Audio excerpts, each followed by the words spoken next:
Pai, que honra poder louvar o Teu nome, Senhor. Que honra saber que o Senhor está aqui neste lugar, Senhor. E, Senhor, nos dá a capacidade de Te sentir aqui, Senhor. Pai, o Senhor disse que onde 2 ou 3 estivessem reunidos em Teu nome, ali o Senhor estaria, Pai. Então nós temos a certeza de que o Senhor está aqui, Deus. Mas nos dá a capacidade de Te sentir, Pai. De Te sentir em nosso corpo, Senhor. De Te sentir em nosso coração, Pai. Pai, nós queremos ir além, Pai. Nós queremos sentir a Tua presença neste lugar, Senhor. Toque em nossos corações, Deus. Toque em nossos corações, Pai. Pai, há tantos anos que estamos aqui, Pai, servindo a Ti, Senhor.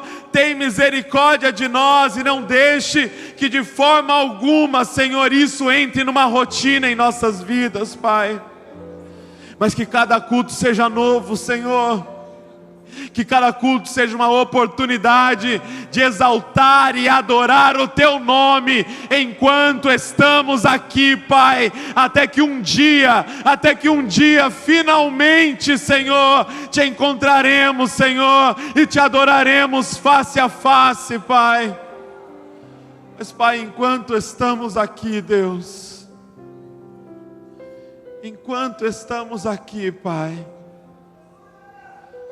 nos deixa experimentar do Teu reino, Senhor. Nos deixa experimentar da presença do Rei ainda nessa era, Pai. Pai, que todas as vezes que a gente for cantar para Ti, Senhor, que nós possamos nos derramar na Tua presença, Senhor, como se fosse a última vez, Pai. Pai, recebe a adoração do Teu povo, Pai. Recebe o louvor do Teu povo, Pai. Seja entronizado em nosso meio, Pai. Nós estamos aqui para declarar que Tu és o Rei. Tu és o Rei dos reis, o Senhor dos senhores. E que não há nenhum outro digno de receber o nosso louvor e a nossa adoração. E o Teu nome, Deus, e o Teu nome, o nome do Teu Filho, tem autoridade nos céus e na terra. E nada é maior do que este nome. E é o nome que nos salvou, Senhor. Obrigado, Pai. Somos dignos da Tua presença, mas muito obrigado, Senhor. Muito obrigado, Deus. No nome de Jesus.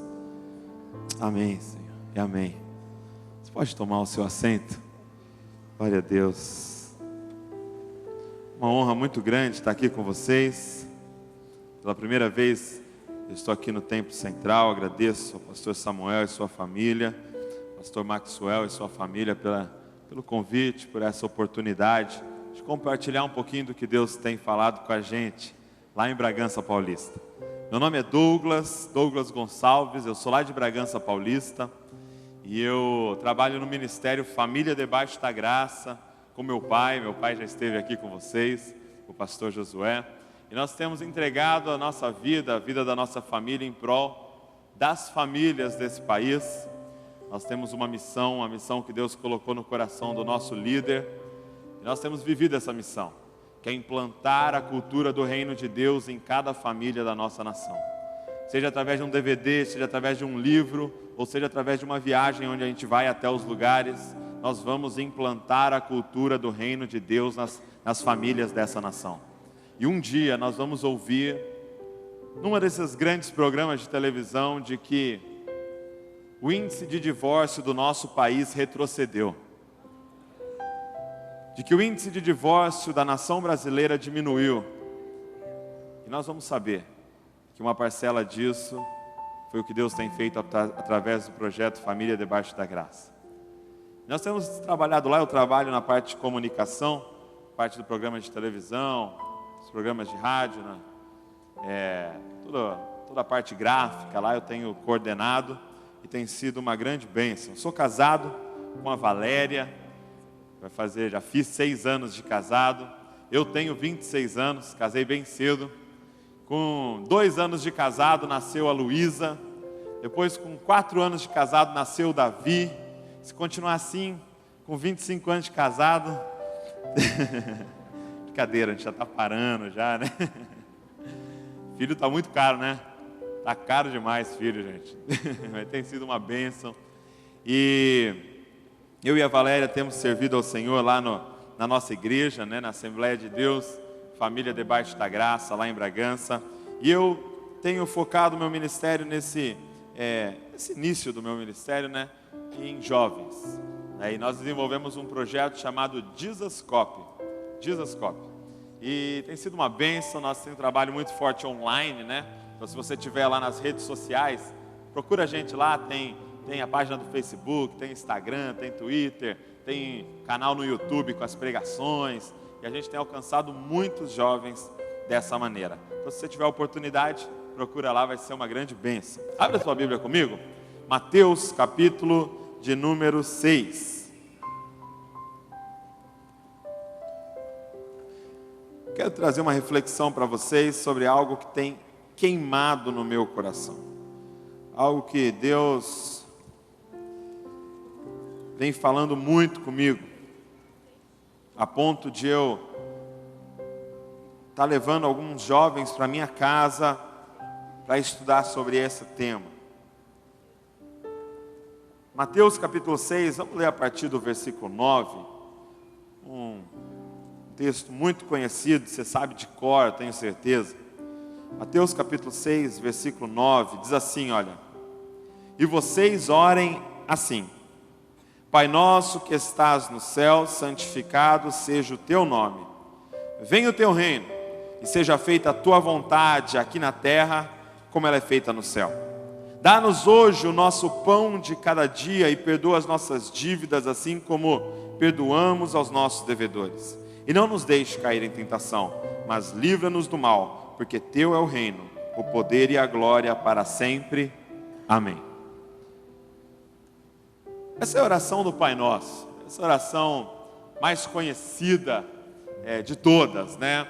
E se você vem de um contexto católico, de família católica, você sabe de cor e salteado essa oração, de trás para frente, em latim, sabe de todas as formas. Porque essa oração ela é repetida constantemente em todos os lugares.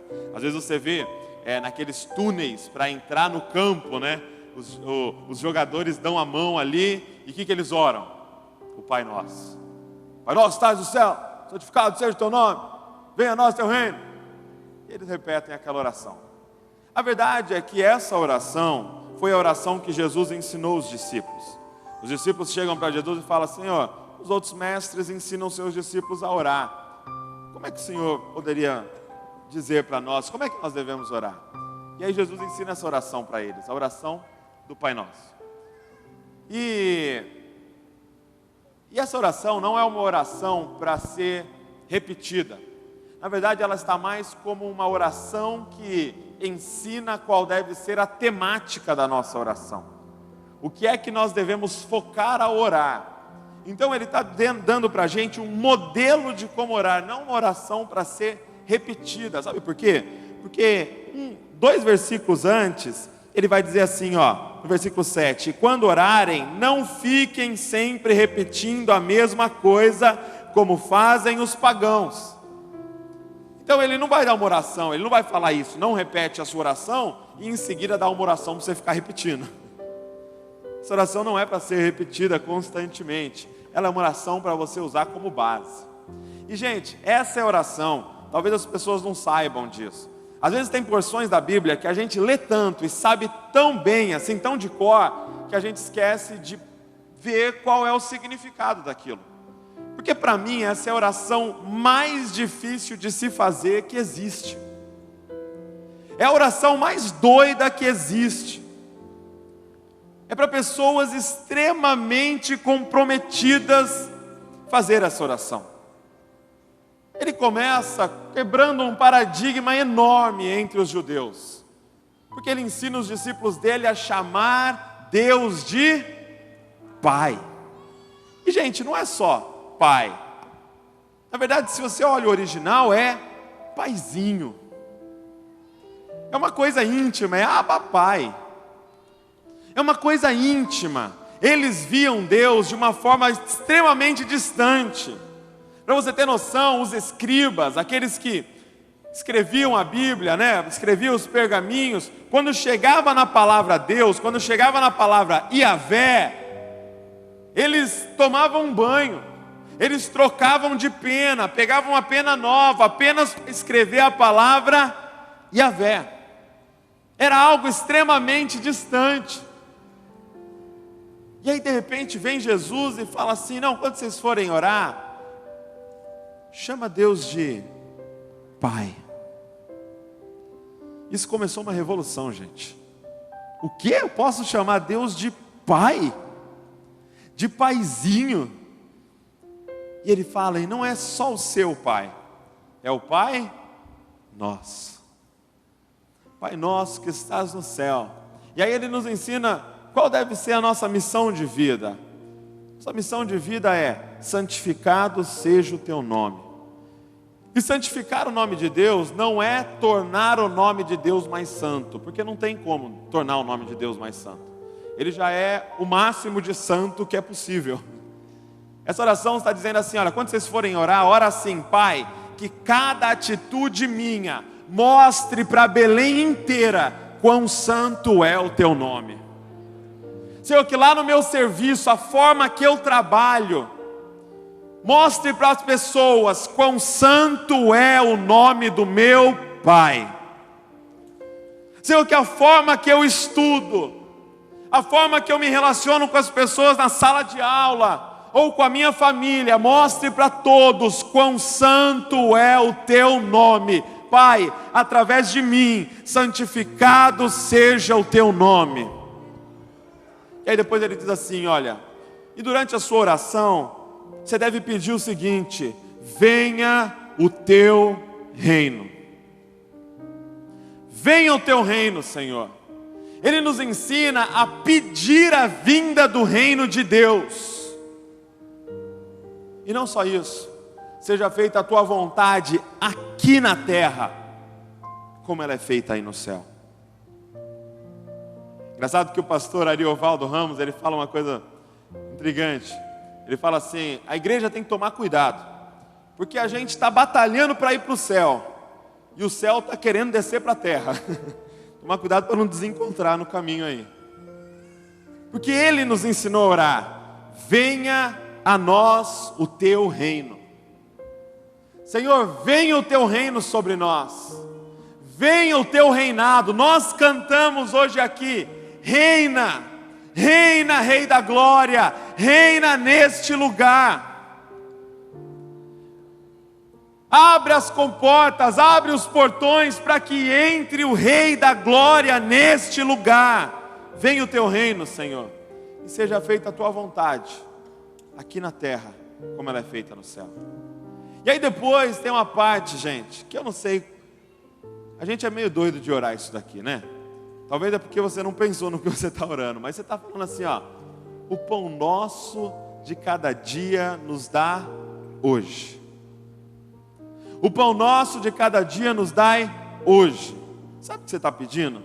Senhor, me dê a provisão apenas para hoje. Quem aqui ficaria feliz e contente se chegasse na despensa e visse que você só tem comida para hoje? Ele nos ensina a orar o princípio do maná. Aquele pãozinho que chovia do céu e o povo de Israel pegava e comia, e se tentasse guardar para amanhã não funcionava, porque era o pão nosso de cada dia nos dai hoje. Isso se completa com o que ele fala: não andeis ansiosos por coisa alguma, o que vai comer, o que vai beber. Ora sim, pão nosso de cada dia nos dai hoje, Senhor. Pai, eu quero o de hoje. Pai, eu estou contente se o Senhor cuidar de mim hoje, Senhor, porque o amanhã te pertence. Ele nos ensina a simplesmente viver o hoje. Isso vence qualquer ansiedade, isso vence qualquer depressão, porque hoje Deus está aqui conosco. Porque hoje eu estou muito bem alimentado, acabei de tomar um sorvete de açaí ali fora. porque hoje eu estou vestido, porque hoje Deus está cuidando de mim. E eu tenho certeza, gente, que amanhã não será diferente. O pão nosso de cada dia nos dai hoje. E aí depois ele complica um pouco mais. Perdoai as nossas dívidas, assim como nós perdoamos aqueles que nos devem. Isso aqui é maluquice, gente. Gente, ao orar isso, você está falando assim para Deus: Deus, se eu não perdoar o meu irmão, não me perdoe. Deus, sabe aquele rapaz que me ofendeu? Se eu não perdoar ele, não me perdoa. Ou seja, me envia para o inferno se eu não perdoar o meu irmão. Você tem coragem de orar isso? Senhor, sabe aquela pessoa que me maltratou no passado? Senhor, se eu não perdoar ela, não me perdoa, Jesus. Você está pedindo para Deus: me trata como eu trato os meus inimigos. Senhor, me trata como eu trato quem me ofende. Quem tem coragem de orar isso? Cara, Jesus era muito hardcore, gente. Jesus era muito radical no que ele estava fazendo aqui na terra, gente. Perdoai as nossas dívidas. Eu não vou nem entrar no mérito que a palavra ali é dívidas. Às vezes a gente fica colocando como ofensa, né? Perdoa as minhas ofensas, Senhor, assim como eu perdoo quem me ofendeu. Mas a palavra ali é dívida. Será que Deus não está mandando a gente perdoar aquele que nos devem? Eu não vou nem falar disso, né? Para não complicar a situação aqui, né? Perdoa as nossas dívidas assim como nós perdoamos os nossos devedores. E não nos deixe cair em tentação. Ou seja, Senhor, não confia em mim, Senhor. Não deixa nem eu ser tentado, Jesus. Porque eu não sei o que acontece se eu for tentado, Senhor.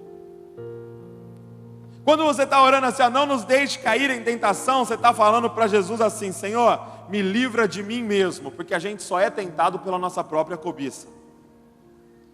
E aí em seguida ele fala: e livra-nos do mal. Você está orando assim: Senhor, me livra de mim mesmo e me livra de Satanás. Senhor, me livra de mim mesmo e me livra de Satanás, que é os dois que querem me matar. É aquele cara no espelho que quer me matar e aquele cara no inferno que quer me matar. Me livra desses dois, Senhor. E tudo isso sabe por quê, Senhor? Porque teu é o reino, teu é o poder e tu é a glória. Durante quanto tempo? Para sempre. Isso nunca vai mudar. Mas hoje eu queria ver com vocês aqui o que Deus tem ministrado fortemente no meu coração. E é essa segunda parte. Venha o teu reino, Senhor, e seja feita a tua vontade aqui na terra como ela é feita aí no céu. Essa temática do reino de Deus está por todo o Novo Testamento e na verdade por toda a Bíblia. E é engraçado que se você olhar em Marcos capítulo 1, no versículo 15, Marcos, ele nesse versículo resume qual era o ministério de Jesus. E ele diz o seguinte, que o ministério de Jesus era ir de sinagoga em sinagoga, anunciando a chegada do reino de Deus. Se você olhar o último capítulo de Atos, vai dizer que Paulo andava por toda parte, anunciando a chegada do reino de Deus.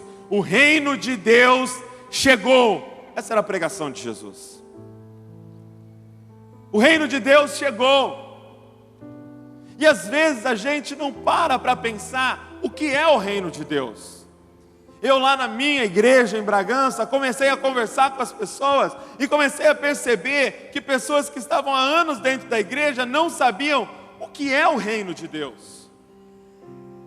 Muitas pessoas achavam, por exemplo, que elas vão para o reino de Deus, como se o reino de Deus fosse um lugar. Olha, eu vou lá para o reino de Deus.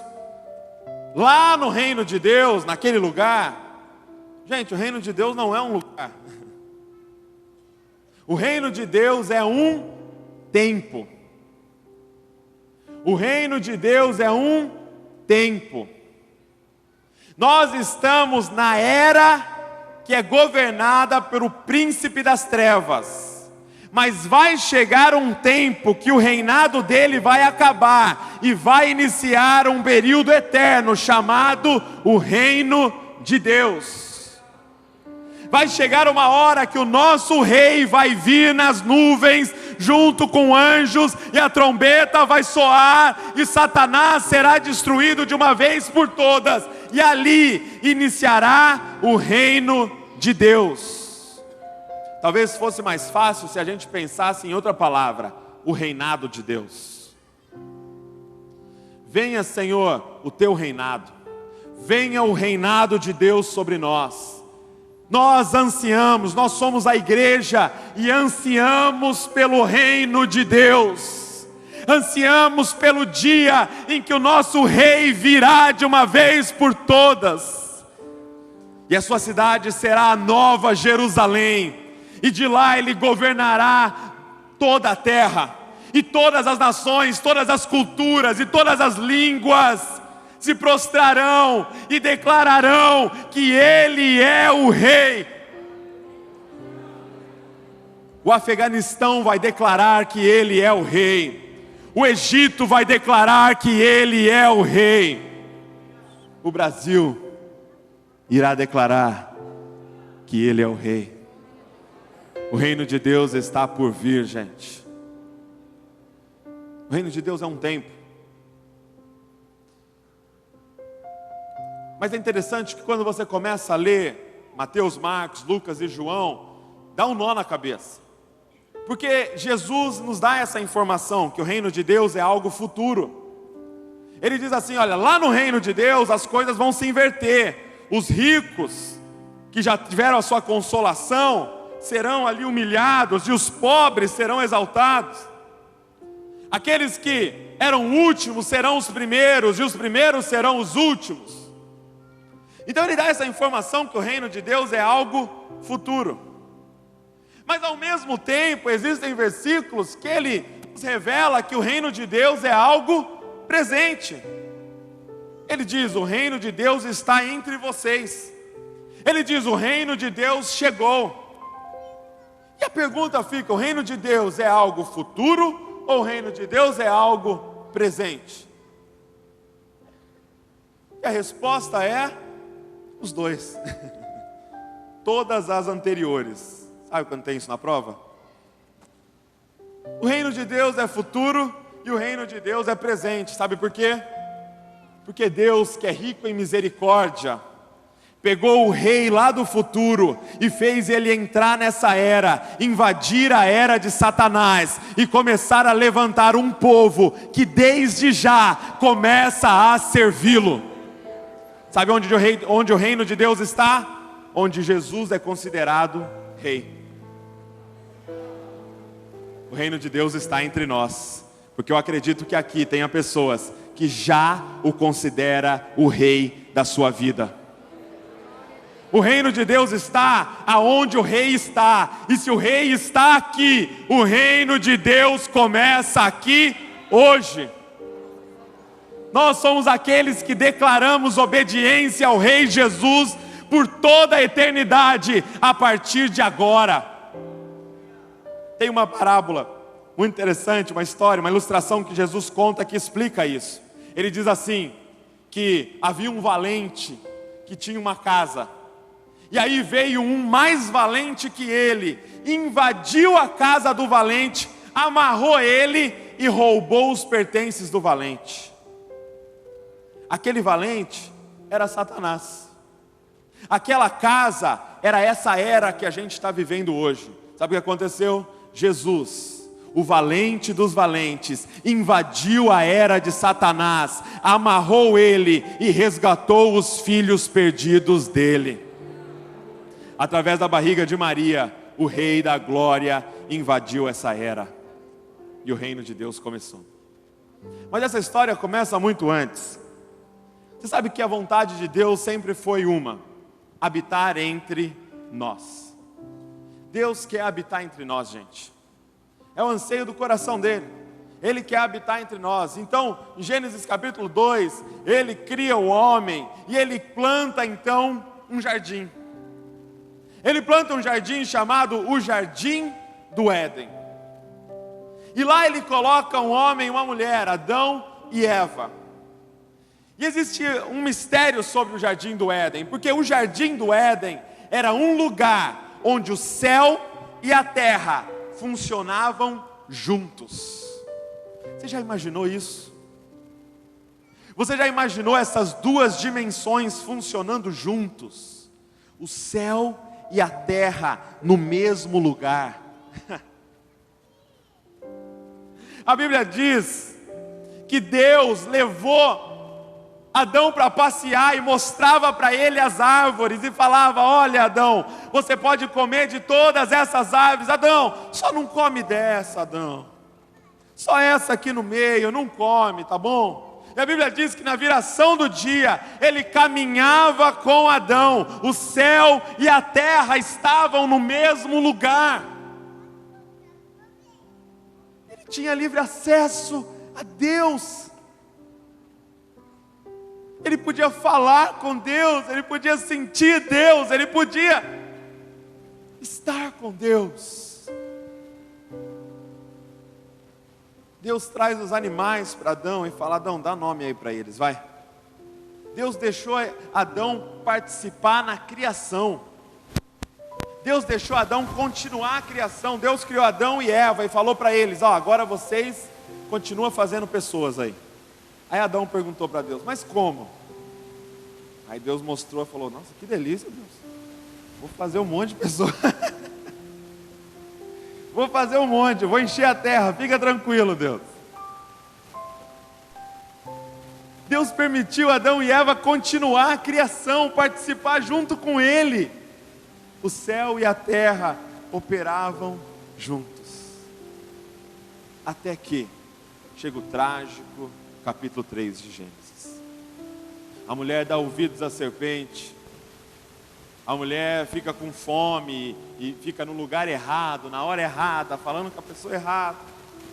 Aí ela come daquele fruto, desobedecendo a Deus, decidindo que ela ia dizer o que é certo ou errado, não Deus.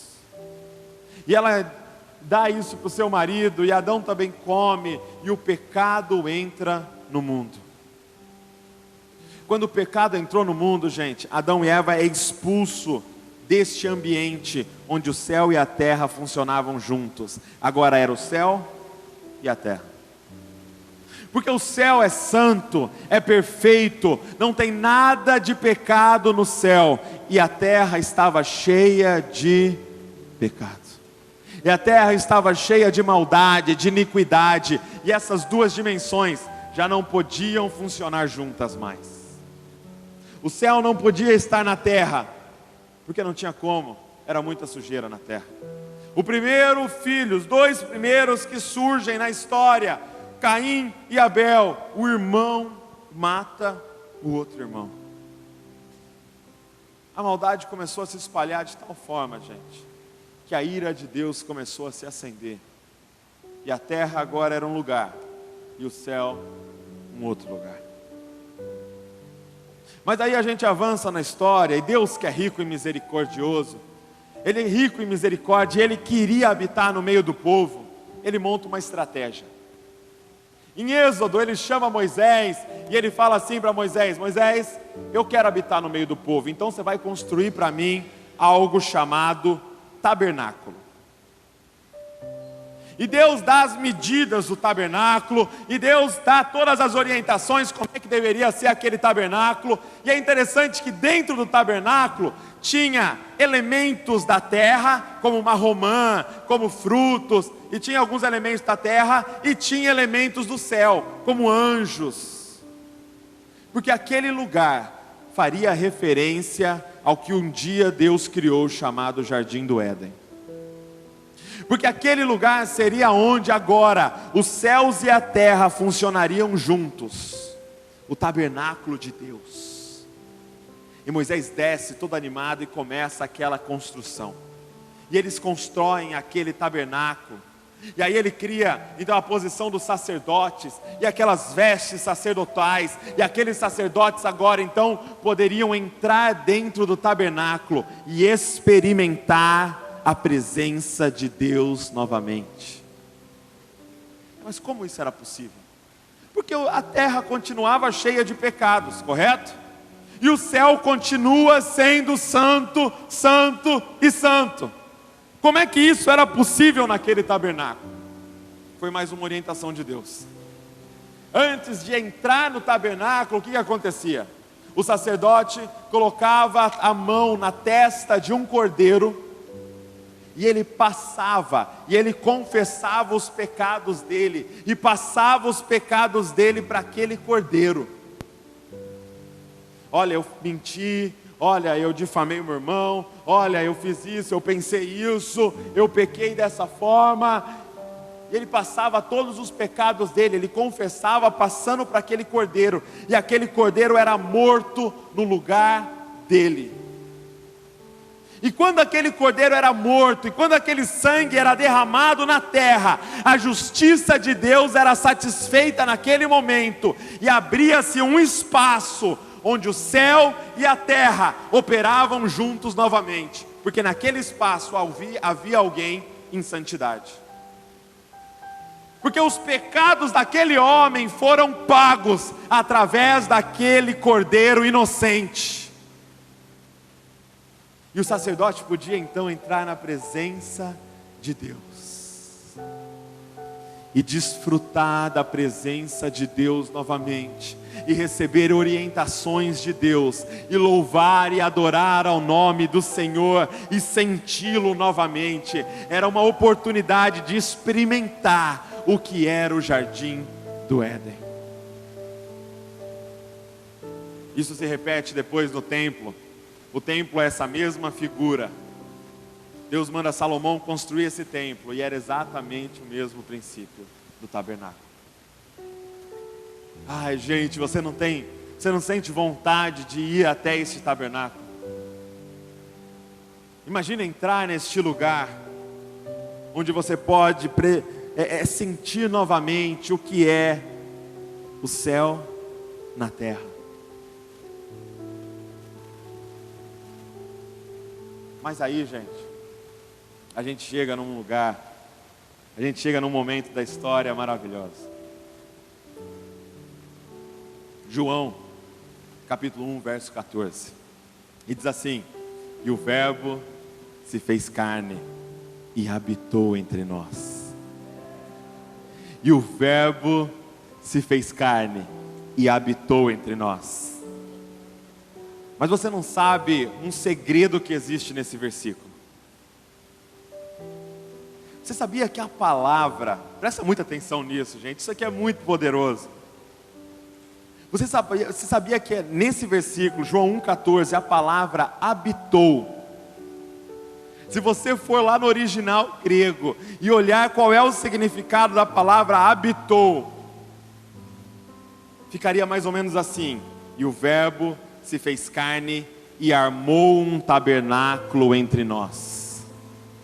A palavra habitou no original é armar um tabernáculo.